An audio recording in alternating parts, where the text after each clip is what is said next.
Hello guys, this is PC Shukla and welcome back to once again in my YouTube channel Sultanpur taekwondo.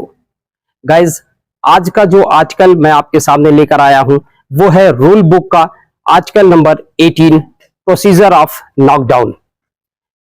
इस article को मैं शुरू करूं उससे पहले मैं आपको बताना चाहूंगा कि ये आर्टिकल जो 18 है और इससे पहले का जो आर्टिकल था 17 वो था नॉकडाउन। नॉकडाउन की क्या सिचुएशंस होती हैं और ये है प्रोसीजर ऑफ नॉकडाउन। नॉकडाउन के दौरान जो चीजें घटित होती हैं, जो अकर्ड होती हैं, उनमें क्या प्रोसीजर फॉलो किया जाएगा उसे मैं बताऊंगा।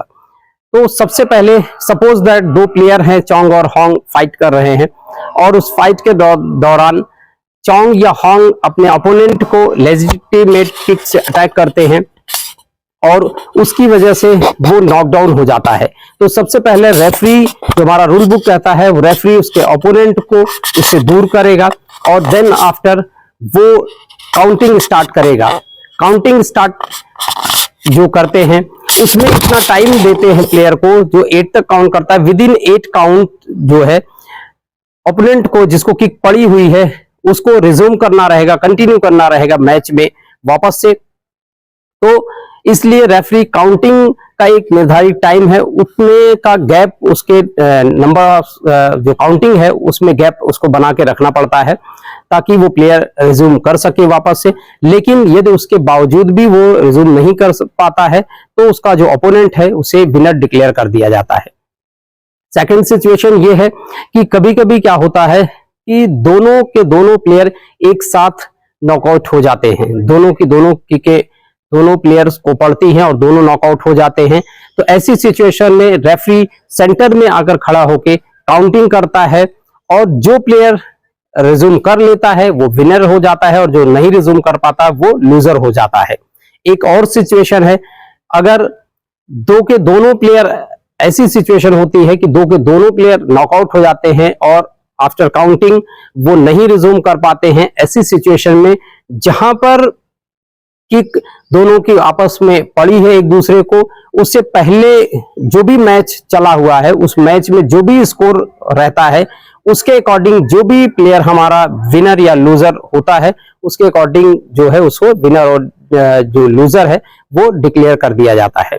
और एक चीज बताई जाती है इस आर्टिकल में कि यदि किसी प्लेयर को कोई लेजिटिमेट किक पड़ी हुई है और रेफरी काउंट कर रहा है, लेकिन उसको ड्यूरिंग द काउंट या बिफोर काउंट उसको ऐसा लगता है कि चोंग या होंग जिसको किक पड़ी हुई है वो प्लेयर टोटली नॉकआउट हो चुका है, तो ऐसा कोई कंपल्शन नहीं है कि वो नॉकआउट करे। लेकिन ये डिपेंड करता है हमारे सेंटर रेफरी का कि वो उसको चेक करे और उसको ऐसा लगता है कि वो नॉकआउट हो चुका है तो बिना काउंटिंग के भी वो उसे विनर डिक्लेयर कर सकता है।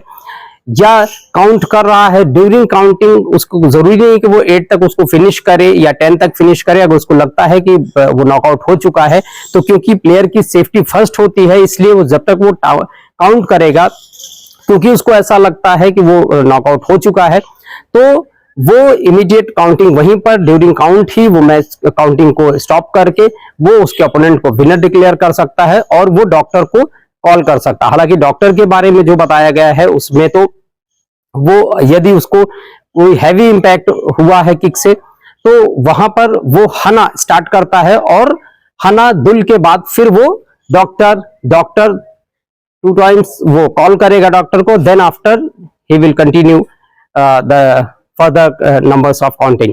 तो ये कुछ सिचुएशंस हैं प्रोसीजर ऑफ नॉकडाउन की। क्योंकि ये आर्टिकल थोड़ा सा बड़ा है, इसका वीडियो थोड़ा सा लंबा होने वाला है, इस वजह से मैंने इसको 2 पार्ट में बनाने का डिसाइड किया है। तो ये था मेरा पार्ट नंबर 1 इस आर्टिकल का, article number 18 procedure of knockdown. I hope आप सभी को मेरा एक्सप्लेनेशन पसंद आया होगा। मिलता हूं इसी आर्टिकल के पार्ट नंबर 2 में।